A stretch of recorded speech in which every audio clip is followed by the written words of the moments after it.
அனைவருக்கும் வணக்கம். நான் உங்கள் கிருஷ்ணா.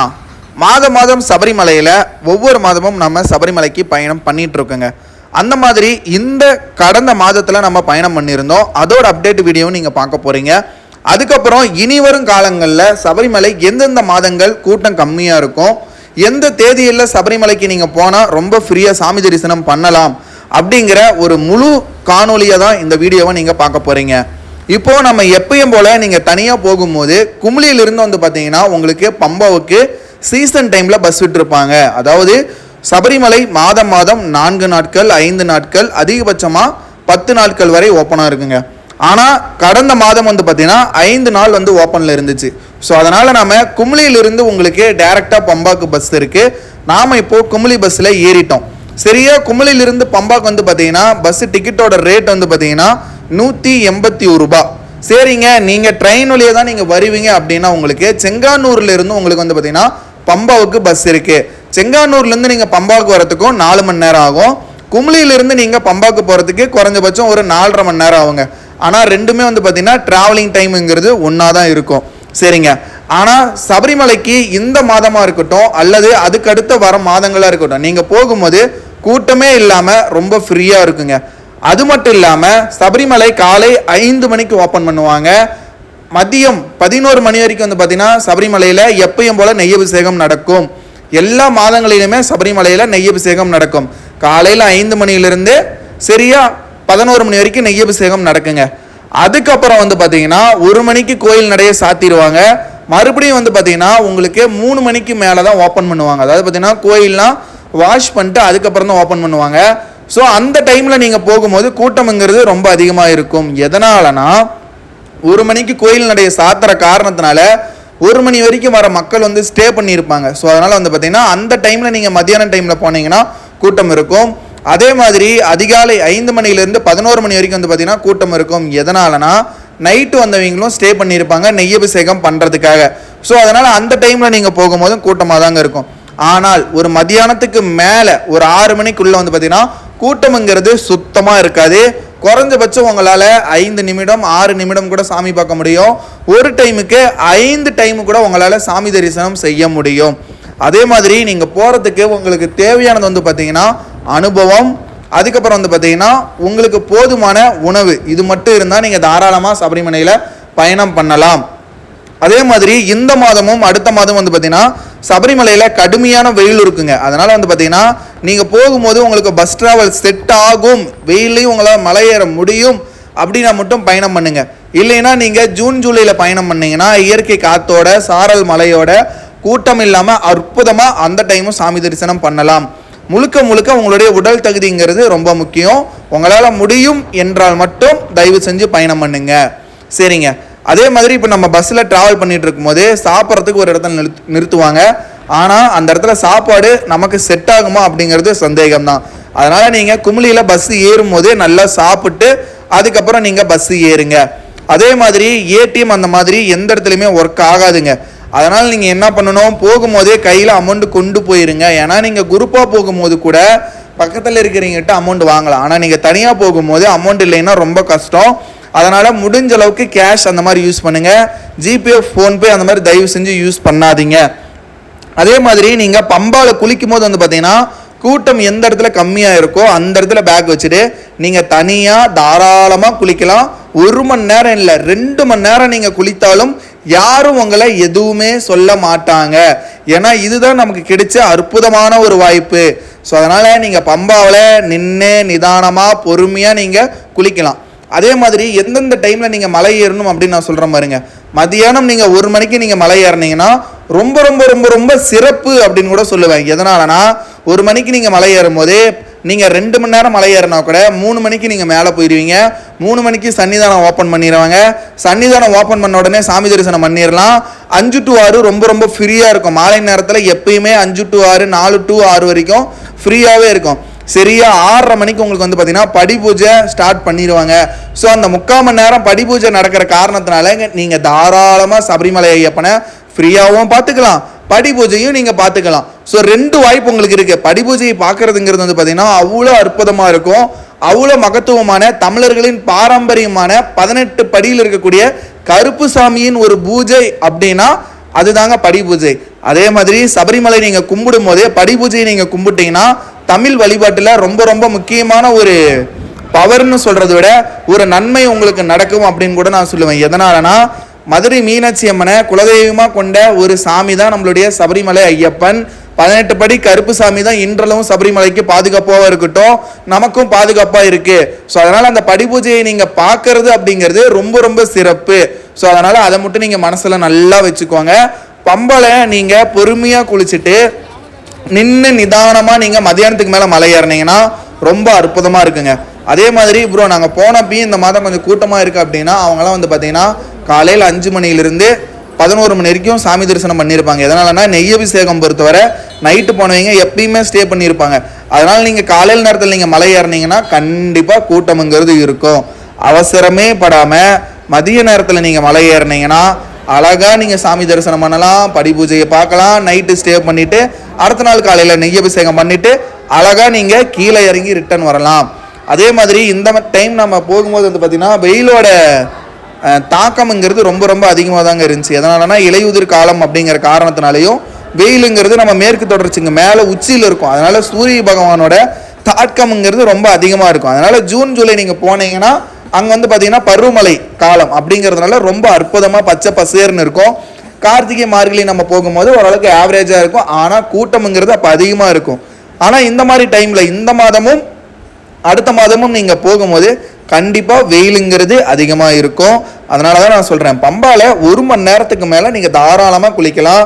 அதே மாதிரி ஒரே ஒரு முக்கியமாக ஒரு விஷயத்தை நீங்கள் நல்லா மைண்டில் வச்சுக்குவாங்க.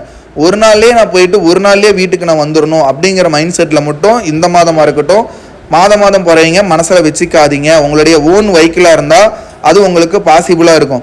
அதே மாதிரி சபரிமலையை பொறுத்தவரை ஒரு பஸ்ஸு டிக்கெட்டுங்கிறது ஃபுல்லானா மட்டும்தான் அந்த பஸ்ஸை எடுப்பாங்க. ஸோ அந்த பஸ் எடுக்கிறதுக்கு அரை மணி நேரமும் ஆகலாம், 5 மணி நேரமும் ஆகலாம். நான்லாம் ஒரு டைம் போய் மாட்டி சாயந்தரம் ஒரு 8 மணிக்கு போய் நான் எப்படி சொல்கிறது பம்பாவில் பஸ் ஏறும்போது அதிகாலை 5 மணிக்கு தான் பஸ் எடுத்தாங்க. அதே மாதிரி குமிளியில் வந்து பார்த்திங்கன்னா பஸ்ஸு ஃபுல்லானா தான் எடுப்பாங்க. அதனால் அங்கேயும் வந்து பார்த்திங்கன்னா 1 மணி நேரமும் ஆகலாம், 3 மணி நேரமும் ஆகலாம். ஸோ அதனால் பஸ் டைமிங் மட்டும்தான் ரொம்ப ரொம்ப டிஃப்ரெண்ட்டாக இருக்கும். ஸோ அதனால் நீங்கள் ஒரு நாள் மட்டும் போயிட்டு வரலாம் அப்படிங்கிற கனவோட தயவு செஞ்சு போகாதீங்க. சபரிமலை ஐயப்பனை நம்ம பார்க்க போகிறோம், கூட்டம் இல்லாமல் நம்ம பார்க்க போகிறோம். இப்போ நம்ம போகிற ட்ராவல் நமக்கான ஒரு ட்ராவல், அதில் எவ்வளோ நேரம் ஆனாலும் எனக்கு பரவாயில்ல அப்படின்னா மட்டும் தயவு செஞ்சு இந்த மாதமாக இருக்கட்டும் அடுத்த மாதமாக இருக்கட்டும் பயணம் பண்ணுங்க. சரிங்க, இந்த மாதம் சபரிமலை டேட் வந்து பார்த்தீங்கன்னா 14ஆம் தேதியிலிருந்து 19ஆம் தேதி வரைக்கும் பார்த்தீங்கன்னா சபரிமலை நடை ஓப்பனில் இருக்கும். அதுக்கப்புறம் 23ஆம் தேதியிலிருந்து ஏப்ரல் 1ஆம் தேதி வரைக்கும் சபரிமலை நடை ஓப்பனில் இருக்கும். அதே மாதிரி சபரிமலையில் இது வந்து பார்த்தீங்கன்னா ஃபெஸ்டிவல் டேன்னு சொல்லுவாங்க. அதாவது பார்த்தீங்கன்னா சபரிமலை ஐயப்பனோட பிறந்தநாளுன்னு சொல்லுவாங்க. ஒவ்வொருத்தருக்கும் ஒவ்வொரு மாதிரி ஃபெஸ்டிவல் இருக்குது. இருந்தாலும் இந்த டைமில் நீங்கள் போகும்போது ஆவரேஜான கூட்டம்ங்கிறது கண்டிப்பாக இருக்கும். இருந்தாலும் அளவுக்கு அதிகமான கூட்டம் இருக்காது. இருந்தாலும் ஃப்ரீயாக உங்களால் சாமி தரிசனம் பார்க்க முடியும். அதே மாதிரி படிபூஜை வந்து பார்த்தீங்கன்னா சரியாக மாலை நேரம் 6:30 மணிக்கு ஸ்டார்ட் பண்ணுவாங்க. 7:45 வரைக்கும் படிபூஜை நடக்குங்க. நல்ல டைமிங் மனசில் வச்சுக்கோங்க. 6:30 மணியிலிருந்து 7:45 வரைக்கும் படிபூஜை நடக்கும். ஸோ அதனால் நீங்கள் படிபூஜையை அற்புதமாக பார்க்கலாம். அதே மாதிரி இந்த டைமில் நீங்கள் சபரிமலைக்கு நீங்கள் போய் மேலே ஒரு நாள் நீங்கள் வெயிட் பண்ணி சாமி தரிசனம் பண்ணிங்கன்னா குறைஞ்சபட்சம் 5 அலங்காரத்தில் நீங்கள் சாமி தரிசனம் பண்ண முடியும். முதல் நாளே நீங்கள் போயிட்டீங்கன்னா சபரிமலை ஐயப்பனுக்கு மேலே முழுசாக விபூதி கொட்டியிருப்பாங்க, கையில் ஒரு பெரம்பு வச்சுட்டு அவர் உட்காந்துருப்பார், அந்த அலங்காரத்தை பார்க்கலாம். அடுத்த நாள் நீங்கள் போகும்போது நெய்யபிஷேகத்தையும் பார்க்கலாம், ராஜ அலங்காரத்தையும் பார்க்கலாம், புஷ்ப அலங்காரத்தையும் பார்க்கலாம். ஸோ அதனால் அதுவும் ஃப்ரீயாக நின்று நிதானமாக பொறுமையாக உங்களால் சாமி தரிசனம் பண்ண முடியும். அதே மாதிரி மாதம் வரும் சபரிமலை நடை ஓப்பனில் புல்மேட்டு பாதையாக இருக்கட்டும் பெருவழி பாதையாக இருக்கட்டும் ஓப்பனில் இருக்காது. நீங்கள் ஏறுற ஒரே ஒரு பாதை பம்பாவளியை மட்டும்தான் இருக்கும். ஸோ இதை மட்டும் நீங்கள் நல்ல மைண்டில் வச்சுக்கோங்க. அதே மாதிரி மேலே ஸ்டே பண்ணுறதுக்கு உங்களுக்கு எல்லா இடத்துலையுமே ஃப்ரீயாக இருக்கும். நீங்கள் எந்த இடத்துல வேணாலும் நின்று நிதானமாக சாமி கும்பிட்டு சபரிமலை ஐயப்பனோட மடியில் படுக்கிற மாதிரி நீங்கள் தாராளமாக படுத்து தூங்கலாம். தயவு செஞ்சு நான் சொல்கிறேன், இந்த டைம் நீங்கள் சபரிமலைக்கு போயிட்டு சர்ருன்னு வர்ற மாதிரி பயணம் பண்ணாதீங்க. நின்று நிதானமாக பொறுமையாக நம்ம ஐயப்பனை தரிசனம் பண்ணணும், ஸ்டே பண்ணணும், ஒரு நாள் முழுசாக அவர் கூட உட்காந்து நம்ம தியானம் பண்ணணும் அப்படிங்கிற மைண்ட் செட் இருந்தால் மட்டும் தயவு செஞ்சு நீங்கள் போங்க. போயிட்டு உடனே நீங்கள் ரிட்டன் வீட்டுக்கு வர மாதிரி இருக்கணும் அப்படின்னா அது உங்களுடைய விருப்பம் தான். இது பாருங்க, நாம 3 மணிக்கு நம்ம மேலே மலை ஏறிட்டோம், 1 மணிக்கு ஏற ஆரம்பிச்சு மேலே பாருங்க கூட்டமே இல்லை. மேலே நம்மளுடைய ஐயப்பனை நின்று நிதானமாக பார்த்துட்டு பொறுமையாக நான் சாமி தரிசனம் பண்ணினேன். அது மட்டும் இல்லாமல் மாலை நேரத்தில் படி தரிசனமும் நம்ம எப்பயுமே நான் பண்ணிடுவேன். மாதம் போகும்போது படி தரிசனமும் எப்பயும் நான் பண்ணிடுவேன். அதே மாதிரி ப்ரோ என்ன ப்ரோ நீங்கள் மாதம் போகிறீங்க, எங்களையும் கூட்டு போக முடியுமான்னு சொல்லி கேட்குறீங்க. உண்மையாலுமே ஒருத்தர் வர மாதிரி இருந்தால் பரவாயில்லைங்க. நம்ம கேங்லேயே வந்து பார்த்தீங்கன்னா 200 பேர் 300 பேர் வர மாதிரி சொல்கிறீங்க. ஒருத்தரை விட்டுட்டு ஒருத்தரை கூட்டு போகிறதுக்கு எனக்கு மனசும் இல்லை, அனுபவமும் இல்லை. அதாவது நம்ம கூட்டு போகிறீங்க, பத்திரமா கூட்டிகிட்டு போயிட்டு பத்திரமா கூட்டிகிட்டு வரணும். அந்த ஒரு பயத்தினால தான் நான் யாரையுமே கூட்டு போகிறதில்ல. ஒரு டீட்டெயில் மட்டும்தான் நான் சொல்கிறேன், தயவு செஞ்சு அதை தப்பாக எடுத்துக்காதீங்க. கூட்டு போகிற மாதிரி இருந்தால் நான் எல்லாத்தையுமே கூட்டிகிட்டு போகணும். அப்போ தான் என் மனசும் கொஞ்சம் சந்தோஷமாக இருக்கும். ஒரு 10 பேர்த்து கூட்டிகிட்டு போயிட்டு ஒரு 100 பேர்த்து கூட்டிகிட்டு போகாமல் விட்டுட்டோம்னா அது அவங்களுக்கும் சலுப்பாக இருக்கும், எனக்கும் சலுப்பாக இருக்கும். அது இல்லாமல் எனக்கு அந்த அளவுக்கு அனுபவம் இல்லை. அதாவது ஒரு 100 பேர் ஒரு 150 பேர் வச்சு கூப்பிட்டு போகிற அளவுக்கு எனக்கு அனுபவமும் இல்லை, வயசும் இல்லை. அதனால தான் நான் யாரையுமே வந்து பார்த்தீங்கன்னா என் கூட கூப்பிட்டு போகிறதில்ல. ஸோ அதை மட்டும் நீங்கள் தப்பாக எடுத்துக்காதீங்க தயவு செஞ்சு. என் நிலைமையை கொஞ்சம் மாதம் புரிஞ்சுக்குவாங்க. அதே மாதிரி வந்து பார்த்தீங்கன்னா 18 படி பூஜைங்கிறது அற்புதமாக இருக்கும். தயவு செஞ்சு அதை நீங்கள் பாருங்கள். வாழ்க்கையில் ஒரு முறையாவது சபரிமலைக்கு நீங்கள் போகணும்னு ஆசைப்பட்டீங்கன்னா படி பூஜையை கண்டிப்பாக பார்க்கணும். அது தமிழர்களோட வழிபாடு, 18 படி கருப்பு சாமியோட வழிபாடு. ஸோ அந்த ஐயப்பன் உங்கள் கூடயே இருப்பார் அந்த படி பூஜை அப்போ. அது அற்புதமாக இருக்கும். படி பூஜையை பார்த்துட்டு நம்ம பொறுமையாக சாமி தரிசனம் பண்ணிவிட்டு போய் தூங்கிட்டு ரெஸ்ட் எடுத்துகிட்டு மறுபடியும் அதிகாலை 5 மணிக்கு வந்து பார்த்தீங்கன்னா நெய்யபிஷேகம் இருக்குது. நெய்யபிஷேகத்தில் நாம் மற்ற நாள் போகும்போது டப்புன்னு தள்ளி விட்டுருவாங்க. ஆனால் நெய்யபிஷேகத்தில் தான் சபரிமலை ஐயப்பன் வந்து முழுசாக பார்க்க முடியும். ஸோ இதை மட்டும் மனசில் வச்சுக்கோங்க. ஏன்னா நெய்யபிஷேகம் பண்ணும்போது தான் நமக்கு முழு உருவம் அற்புதமாக ஒரு காட்சி அளிப்பார். ஸோ அதனால் இந்த டைம் நீங்கள் நெய்யபிஷேகம் போகும்போது கூட்டமே இல்லாமல் இருக்கும். அழகாக நின்று நிதானமாக நீங்கள் நெய்யபிஷேகம் பண்ணலாம். இருமுடி இருந்தால் மட்டும்தான் உங்களால் 18 படி ஏறி சாமி தரிசனம் பண்ண முடியும். இருமுடி இல்லைன்னா நீங்கள் எப்பயும் போல் சிவில் தரிசனம் பண்ணிடலாம். நான் வந்து பார்த்தீங்கன்னா வருஷத்தில் ஒரு முறை மட்டும்தான் இருமுடி கட்டுவேன். மிச்சம் இருக்கக்கூடிய மாதங்கள் எல்லாமே சிவில் தரிசனத்தில் தான் சாமி தரிசனம் நாம் அவரை பண்ணுவோம். ஸோ அதனால் ஐயப்பனோட அருள் உங்களுக்கும் கண்டிப்பாக கிடைக்கும் நான் நம்புகிறேன். எனக்கும் கிடைச்சிருந்துச்சு. அதனால தான் என்னால் மாதம் சபரிமலைக்கு பயணம் பண்ண முடியுது. ஸோ அதனால் அவர் மேலே நீங்கள் பாசத்தை வச்சுட்டிங்கன்னா அவர் கண்டிப்பாக உங்களை கூப்பிடுவாருங்க. எவ்வளோ கஷ்டம் இருந்தாலும் சரி, காசு இருந்தாலும் சரி, காசு இல்லைன்னாலும் சரி, கண்டிப்பாக நீங்கள் போகணும் அப்படின்னு சொல்லிட்டு நீங்கள் மனசார அவர்கிட்ட நீங்கள் வேண்டிக்கிட்டீங்கன்னா கண்டிப்பாக அவர் உங்களை கூப்பிட்டு தரிசனம் கொடுப்பாருங்க. இந்த மாதம் நம்ம சாமி தரிசனம் பண்ண நாள் வந்து பார்த்திங்கன்னா மகா சிவராத்திரிக்கு நம்ம மேலே நின்று அவரை தரிசனம் பண்ணணும். ஸோ இந்த வீடியோ உங்களுக்கு நான் பிடிச்சிருக்கும்னு நான் நம்புகிறேன். உங்களால் முடிஞ்சால் இந்த வீடியோவை உங்கள் நண்பர்களுக்கும் நீங்கள் ஷேர் பண்ணுங்கள். அதே மாதிரி ஒவ்வொரு நாள் சபரிமலை அப்டேட்டாக இருக்கட்டும், வெள்ளிங்கிரி அப்டேட்டாக இருக்கட்டும், இது எல்லாமே வந்து பார்த்திங்கன்னா உனக்கு தெரியாத தமிழா இன்ஸ்டாகிராம் ஐடியில் நம்ம அப்டேட் பண்ணிகிட்ருக்கோம். இன்ஸ்டாகிராம்லேயும் நமக்கு வந்து பார்த்திங்கன்னா 1 லட்சம் ஃபாலோவர்ஸ்க்கு மேலே நீங்கள் இருக்கீங்க. யூடியூப்லேயும் நீங்கள் வந்து பார்த்திங்கன்னா 1 லட்சம் சப்ஸ்கிரைபருக்கு மேலே இருக்கீங்க. ஸோ உங்களுடைய ஆதரவுனால மட்டும்தான் என்னாலையும் இவ்வளோ சந்தோஷமாக நான் பட்ட ஒரு சந்தோஷமாக இருக்கட்டும், கஷ்டமாக இருக்கட்டும் உங்கள்கிட்ட ஷேர் பண்ண முடியுது. இது வரைக்கும் எனக்கு ஆதரவு கொடுத்த அனைத்து நண்பர்களுக்கும் மிகப்பெரிய ஒரு நன்றியை நான் தெரிவிச்சுக்கிறேன். சுவாமியே சரணமையப்பா, சுவாமியே சரணமையப்பா, சுவாமியே சரணமையப்பா. நான் கீழே இறங்கின உடனே பாருங்கள், இது வந்து ஒரு 11 மணி. கூட்டங்கிறது பம்பளை சுத்தமாக இருக்கவே இருக்காது. தயவு செஞ்சு நான் சொல்கிறேன், பொறுமை அப்படின்னு உங்களுக்கு இருந்துச்சுன்னா நீங்கள் சபரிமலைக்கு மாதம் இல்லைங்க, ஏதோ ஒரு மாதம் கூட பயணம் பண்ணிட்டு வந்துடுங்க. நன்றி, வணக்கம். நான் உங்கள் கிருஷ்ணா.